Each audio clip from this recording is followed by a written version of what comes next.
blow this up.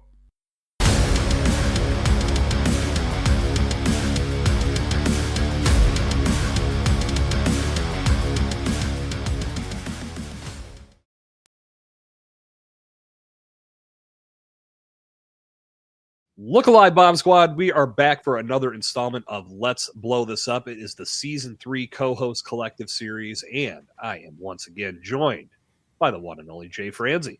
Jay. Woo! Good to be back, buddy. Thank you. Keep racking up those guest appearances, my I'm friend. saying, this is what, number 242? At least. As I said when we convened last time, you are part of the show almost as much as me. In no way is that depressing. I'm happy to have you here. My wife could say the same thing. Things would be good. She probably makes tongue-in-cheek remarks just like that. Let's talk about developing your own best practices for your podcast. I know when you and I talked on the last episode that we did one-on-one in our co-host collective series here, we talked about a lot of BS out there, a lot of advice. Some of it's good. Don't get me wrong. It's not all bad advice out there. There's a lot of good advice too.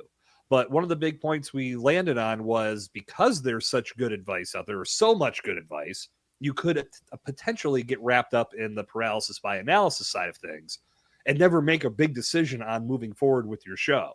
Or it could stunt your growth. It could put you in a position to where you just stay neutral. We don't want that for you. As you're growing your podcast, whether it's for your business or whether you're doing it for fun as a hobby. Right. We want you to succeed. And this is why Jay and myself are going to have good perspective for you here today, because we both are building different styles of podcasts.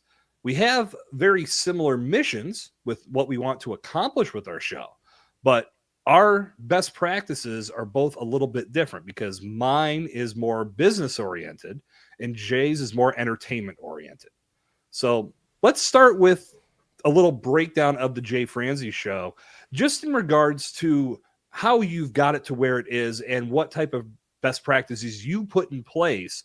Maybe you got them from somebody else, or maybe you formulated them on your own, but what's helped you get the Jay Franze show to where it is today? Well, let me give you 30 seconds of a backstory because it's important to know how I got from there to here. You only have 30 seconds. Go. 30 seconds. I'll do it. Set the timer. Timer's on. Go. I worked in the music business for 30 years, and I made a lot of friends in that business, and I used to teach that subject as well. So I got used to talking to my friends on stage for students. We turned that into a podcast. I wanted to talk to my friends and air that to people who might want to listen to it. Throughout the years, that has developed into an interview-based style show and a news and entertainment style show. So now it's taken that path to get to this point. So for me, my strategies have kind of changed when it comes to the basics, setting up the format of the show, setting up the way that I might title my show and my episode titles and all of those type of things. The way that I do my artwork has changed. Mm-hmm. Everything has changed, just slight bits here and there because of it being an entertainment style show versus more of the expert style show. And with what you're trying to create, the idea is that you're creating an environment to where these musicians and artists can join you and have great conversations with you. Ideally, the point, at least the way I see it, is that creates this hub where more musicians and more artists want to come hang out. And because you're giving them such a good experience, you get that word of mouth either from them themselves through their social media or the companies that represent them. They're going to keep sending artists your way because you do such a good job engaging them in great conversation. Well, thank you for the compliment. Yes, I deal with a lot of PR firms now versus the people that I used to work with. So now I get to talk to strangers in the industry versus those who were friends in the industry. Right. And I also now have a co-host that appears with me at least 50% of the time, where we do the news and the general industry-related information that needs to get out there in addition to the interviews that I do. Right. And it's a great format, and those conversations that you have, again, we've talked about this on past shows. You have a very good conversational way of going into each of those episodes. You're not wasting time. You're getting right into it with them. You're making them start telling stories right out of the gates. That's always going to create something that people want to consume. I'll go backwards and tell a little bit of my story. And really, it's the reason why Let's Blow This Up exists. When I was doing my last big podcast, Evolution of Brand. I was convinced that was going to be the podcast that I ran until I fell off the chair or somebody kicked me off the air. And I was loving what I was doing. Believe me, the conversations that I was having were great. And I felt like I was really spreading my wings as a podcast host because it wasn't necessarily just one industry where I was connecting with people. There was a number of different professionals that were joining me. And the story of that show was talking about how their brand evolved, hence the name Evolution of Brand. And then I started going into some of the personal branding side of things and talking about how people have used their business or their industry to develop their personal brand.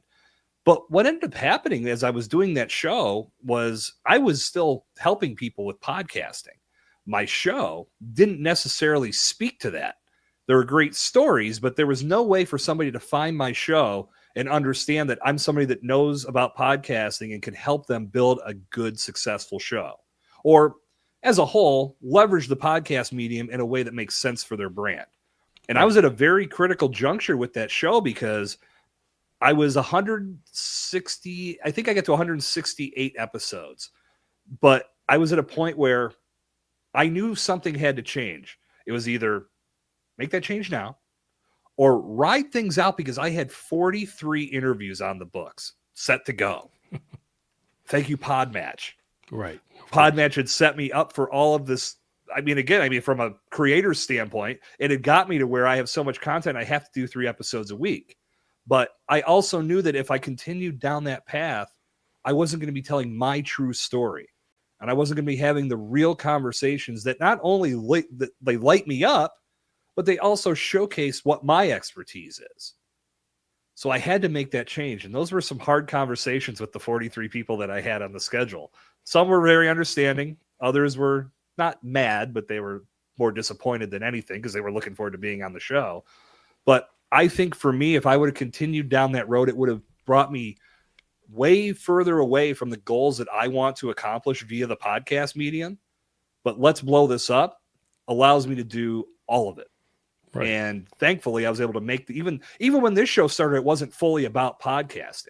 There were elements of that, but it still wasn't 100% there. But mid-season 2 is where that change really kicked in. And ever since, I know that my best practices are right here creating this type of content, and I wouldn't want it any other way. Right. And you talk about that. That's your transition point. So you started doing one thing. It was more of a wide open discussion. And it's narrowing itself down to what you're truly passionate about and what supports your business. So, I mean, it's definitely makes sense for you to do that. So you're talking about what you're passionate about and you're able to position yourself as that expert. And I don't regret a thing in regards to the change, but I will say, looking back, I do appreciate that time. And I'm glad I launched that podcast and ran it the way I did because I learned skills in regards to conversation and having just a more organic, non-scripted conversation. Those are things I never had really done before, but I practiced just tapping into the conversation itself, not so much having this long list of questions that I had to ask in order for the show to be successful. And I think that developed a skill set in me that I'm been able to parlay into this show and any other podcast that I work on as well. Yeah, absolutely. I mean, so should we do it? You want to talk some strategies? Let's talk strategies. So you kick us off, Jay. Talk about the biggest strategy in regards to building best practices for the Jay Franze show and how that's all come together. The number one thing for me is the live episodes. So rather than doing pre-recorded episodes, which is the way I started, I quickly switched to the live format because of an arrangement I had with a production company when I first started. They wanted to do the episodes live, and I appreciate that because I grew up on live talk radio, so that's where my heart truly lives. But I didn't know I was going to do that doing these interview-style shows at the time. But by doing it live, what's helped me is the guest knows exactly what they're going to get. They come on the show, they know we're going to talk about a certain subject, and there's no taking a statement back. If you make a statement, that you live with that statement. Now, I can edit before I release the show, but by doing things live, it keeps everybody on their toes. and it makes the conversation a little bit less or a little bit more forgiving. So you can have your conversation. People know it's live. They're going to forgive a few, filler words or crutch words. We can just have a conversation. Yeah. I'll steal a page from you in my story. Live streaming changed everything for me. I had really leaned into this non-scripted, raw type of approach to a podcast where I was getting to know my guest, but I was coming with no questions. And when I started Let's Blow This Up, that was the big theme for me. That's what I wanted. That was the challenge I put out to myself. Can you do this without a net? And the first season it went that way. And I said, you know what? It makes sense to try this with even less of a net by going live. I recommend it to any podcaster at some point in time. Do a live stream. Make it part of your show. Make it something special that maybe you do once a month or once a quarter if you just want to dip your toe to see what it's like. But that environment teaches you so much, and it helps you focus on the conversation. Now, yeah, you could bring a big series of questions to that show if you wanted to, but I feel being live creates a more organic environment for things to just flow. I've taken that mentality to every podcast I do. Jay, I know you and I are producing this in a pre-recorded environment, but in my mind, we're live right now. Of course, yes. Absolutely. It puts me in a different state of mind, and I feel I'm more on my game when I have the mindset that we're in a live environment.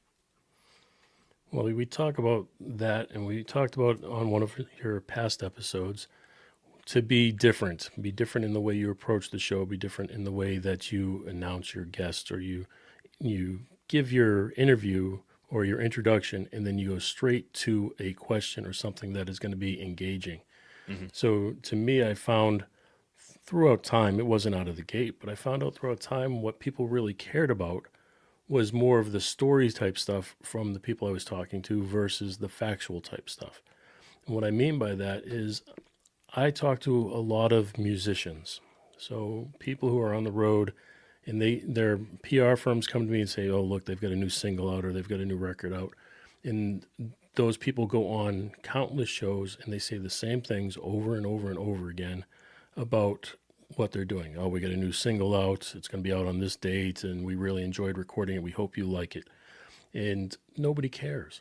People don't care about that. So I try to get the behind-the-scenes type questions and stories out of them. And I'll give you one quick example. I had the band McBride and the Ride, a 90s country rock or country rockish artist and band on the show. And I was talking to them. All I did was try to do a little bit of research. I called one person. I asked for any insight on that band. And I was able to start the question off because they came into it knowing that, oh, here's another interview. We'll just get ready to answer the same questions. Right. And I started the interview off with a question that I was able to get from an insider. And I asked that question. They immediately laughed and their shoulders dropped and they got so engaged. And they told me a story about running through their hotel naked and being caught in a hospital with the nurse looking at the guy's private parts and all this stuff. And it went into such a more exciting story that people cared about versus what day their new album was going to be out. So for me, I find those type of things are more important than the canned things they're prepared to answer. Yeah. I think from a pure creative standpoint, if you're looking to develop best practices for your show, you have to do something that stands out to the person you're collaborating with. So if you are always featuring guests, you want to think about what that guest goes through on a daily basis. If they are using the podcast medium to grow their brand, to promote their course, to talk about their book, whatever they're doing, they're probably doing a lot of it. Right. So they're making multiple guest appearances. They may have a few that day. And if you're asking the same run-of-the-mill questions that all of the other podcasters are asking, you're not going to get that type of engagement like Jay just explained. It's much more fun to think about more engaging questions because that could lead to stories that maybe they've never told before on a podcast. That's one of the big things I always think about. I've given this example before, but I think it's very pertinent to what we're talking about right now. Authors. go on podcasts all the time, usually after they release a new book. And if they get that same old, tell us about writing your book question. What inspired your book? Yeah, they immediately just shut down. It's just this canned answer that sounds like a stump speech that a politician might give.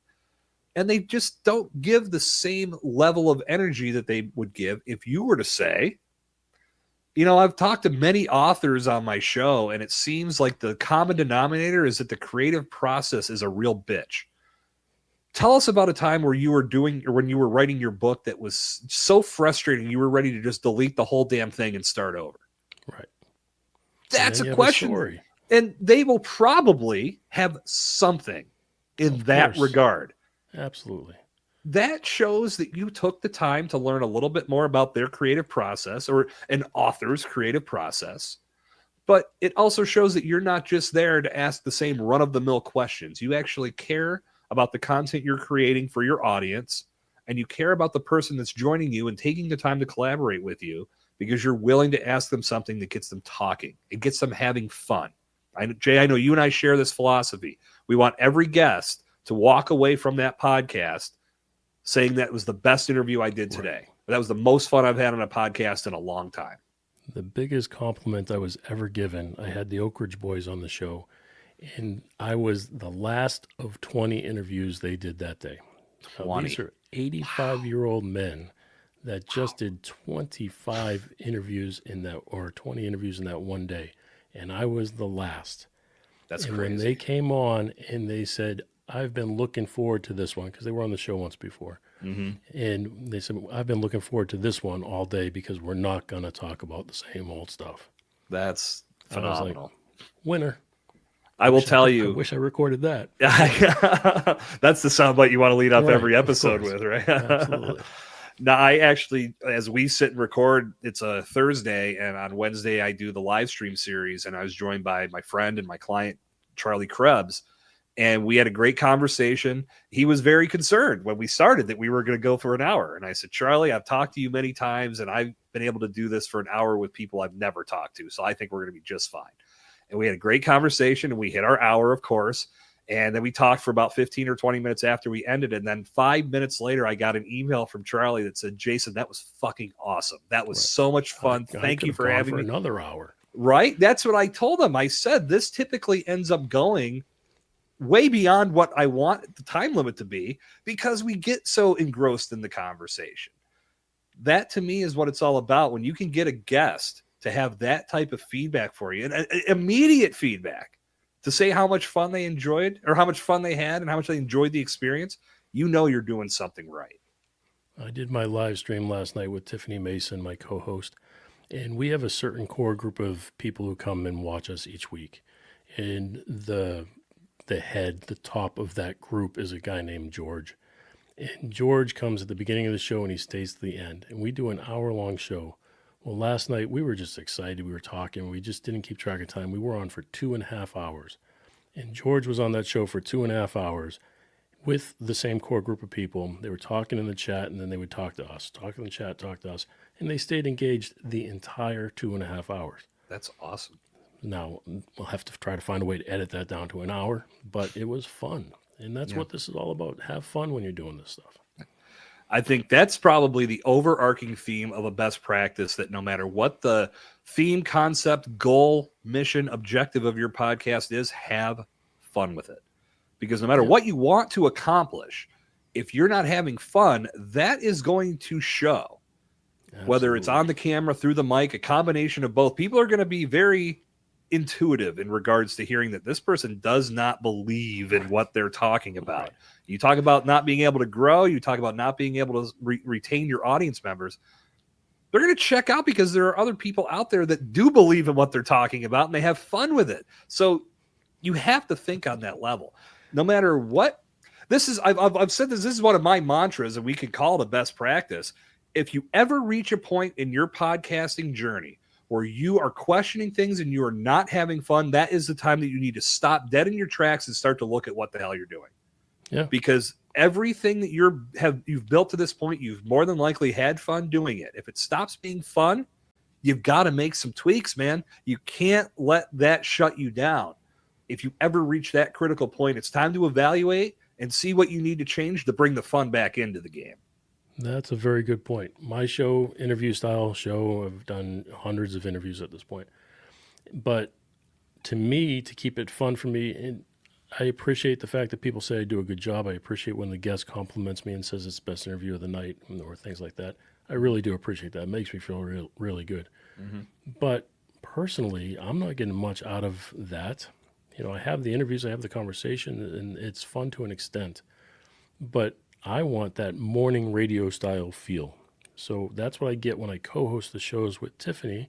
We get that morning radio style feel where we can talk about the news, we can talk about what's going on in the industry, and then we can also interview people if we want to go that route as well. Mm-hmm. But it's fun and it's engaging, and we're telling jokes and we're laughing. And we do that during the interviews too, but the interviews have to be serious to a point. You can't just joke the whole way through it. Yeah. So the guests like that balance of fun and seriousness, but with the show with Tiffany, we can be fun all the time. Mm-hmm. And for me personally, that's what helps me keep the balance between the interviews being a more serious thing and then the more joking on those co-hosted episodes. And I know you and I have been, I guess if we want to spill the beans, kicking around this idea of a potential show. That's how I see it going too, between you and I and anybody that we bring on. In this environment, we're talking about podcasting because Let's Blow This Up is dedicated to podcasting. But if we do end up going down the road of launching this show, I think it's going to give us an opportunity to spread our wings a little bit and talk about some other things. And I, for one, I've noticed when I've been on a couple podcasts as guests and I've got to talk about things beyond podcasting. Right. It felt neat to spread my wings again.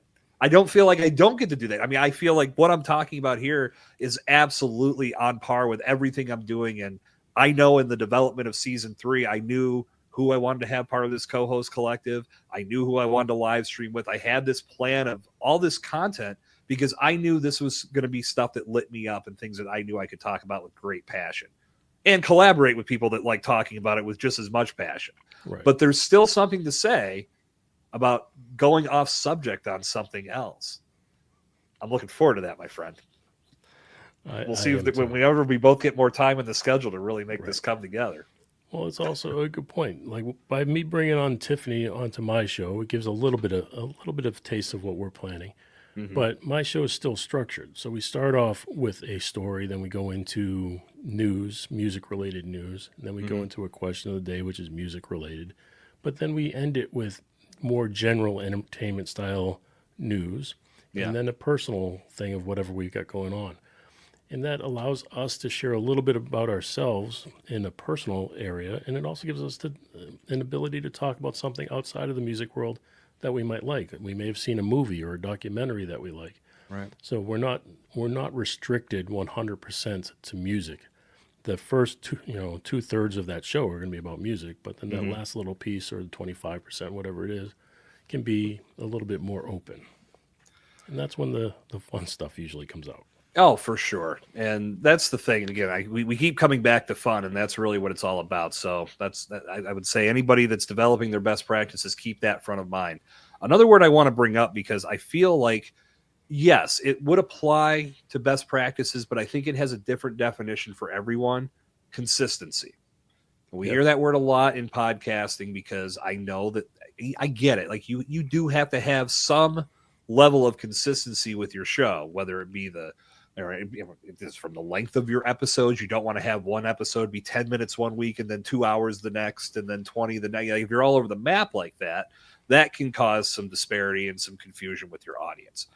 How frequently you show up is another big factor in consistency. And I know that's something that many of the forefathers of podcasting will cling to and say you have to be there every week with new content or else you're not going to make a connection.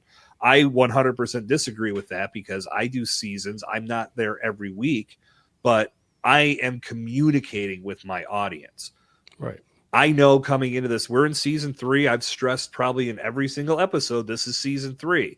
When that seed is planted, as we know in the world, when a season starts, eventually it ends. That gives me time to go. I'll take a couple months off and come back refreshed and do it all over again. But that doesn't make me inconsistent. So I would say if you're thinking about consistency and you're wondering what that means for you, give it its own definition and then clearly communicate that with your audience. Because if they know what you're doing, then they can adapt. If you say, it's been a great run, we're going to take about a month off, or don't even say about, we're going to take a month off, be clear, be very concise. We're going to take a month off and we'll be back on this date with new content. In the meantime, jump back in the archives, take in some of the episodes that you haven't had a chance to listen to, and we're looking forward to being back with you. That's clear communication. That can keep you consistent. If you say, we'll see you next week, and then you vanish, and you don't show up for your audience, then they start to question your loyalty to them. And ultimately they say, well, okay, if Jay's not putting his show out this week, I'm going to go listen to Jason's, or vice versa. I think consistency is it's a word about it because I'll be there too. There you go.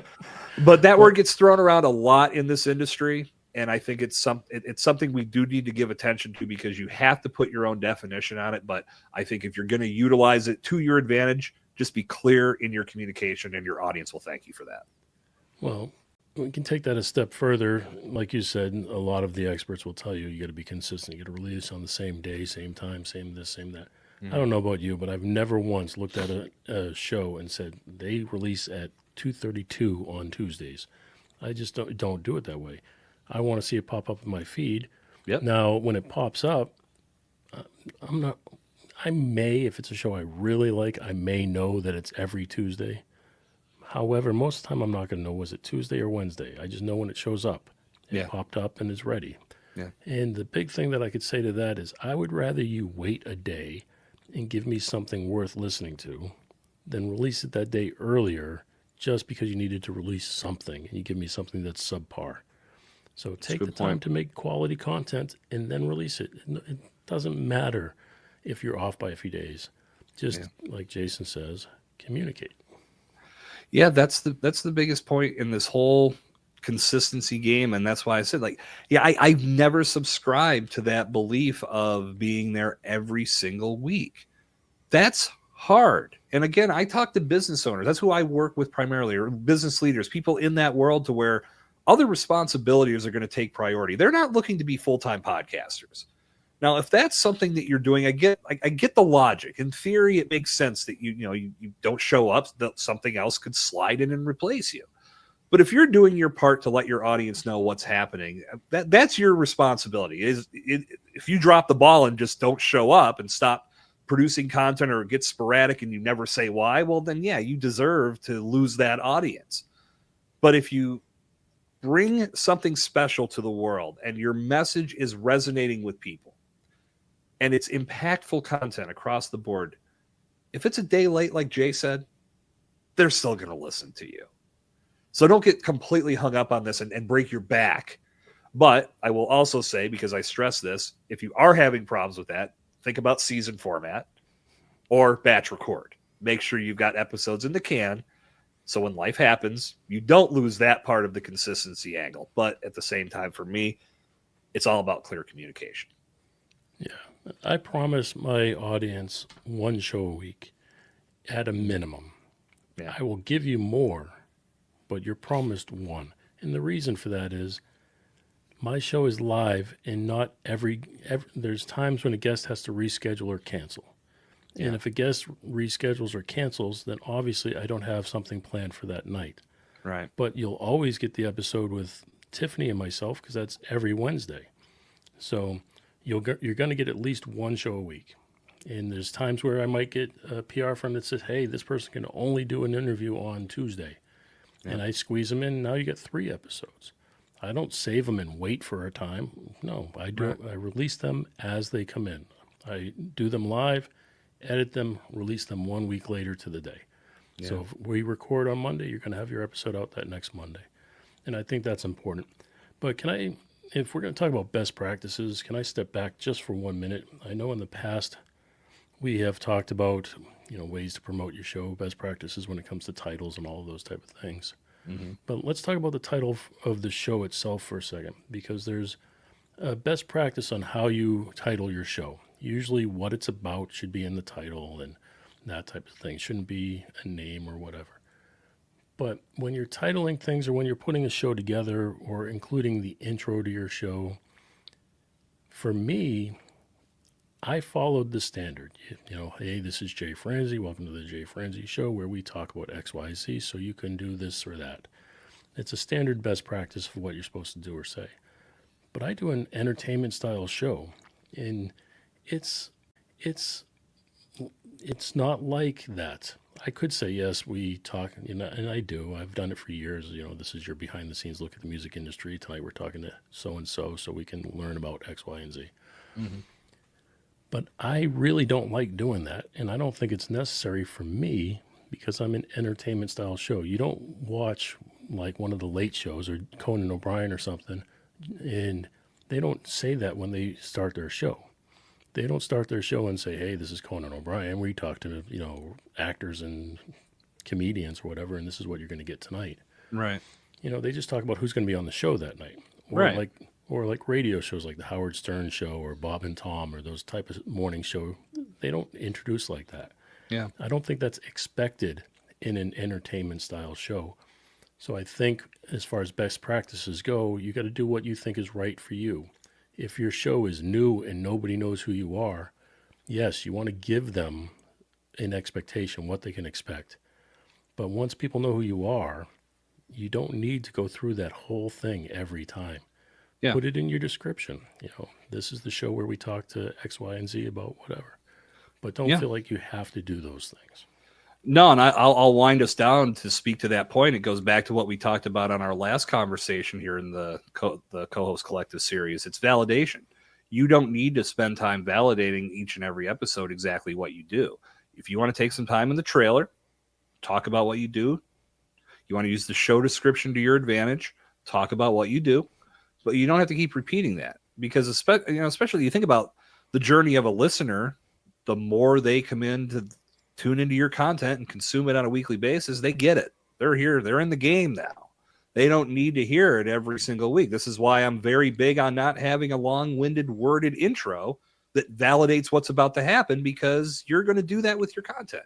Your people that are here every week don't need to hear that. Get them to the show. Get them in as fast as possible. So that I'll piggyback on that and say that thinking about what works best for you is always going to trump anything that an expert or a guru or Jay or myself, we're just giving suggestions. I feel like it's good guidance. It can help you get from A to B, but what you end up putting into practice and ultimately running with to drive the direction of your show, that's up to you. But be consistent, be loyal to your product, be loyal to your audience, and keep getting better at what you're doing, and good things are going to happen. Yeah. Always go back to the purpose of your show. If you think you need to explain that another time, go ahead and explain it. But it's on your website. It's in your podcast description. It's different places. Yeah. If that's enough for people, great. But don't feel like you have to do the same canned thing. Because I'll tell you, I listen to hundreds of podcasts. I'm probably subscribed to at least 100 shows, minimum 100. And I pick and choose them based on what I think are good shows. So if I have time, and like I've mentioned before, I travel a lot, so I do usually have time to listen to all of them. However, if I don't, I have my favorites. And even my favorites, I can tell you which shows, when they start, I skip 30 seconds on this show, or I can skip a minute and a half on this show, because they're going to go through the same exact intro. Exactly. Typically the same words, the same everything. Yeah. I don't need to hear it. As a loyal listener, I don't need to hear that. Jay, as always, we've proven 30 minutes can't confine us. We're going to have to come back and do a sequel to this one in season 4 as well. And I'm completely cool with that, because you've been a great part of the co-host collective. Always glad to have you here on the show, my friend. Thank you very much for dropping your insight today. Yeah, I can say thank you. I said thank you already. You want me to say it again? Yeah. See, this is the problem with you. You're very needy. I am very needy. Jason, sir, thank you for having me on your show. You are the show that I do not skip 30 seconds. That's right. Because you'd miss something good if you skip 30 seconds. A minute and a half. All right, my friend. This has been great as always. Bomb Squad, I hope you are able to take some semblance of sanity from what Jay and I had to say today. And as you're building out your own best practice, put some of these thoughts into play. If you have any questions, you're always free to reach out to either one of us. We are happy to provide additional guidance. Until our paths cross again here on Let's Blow This Up, for Jay Franze, I'm Jason Sircone. Stay explosive.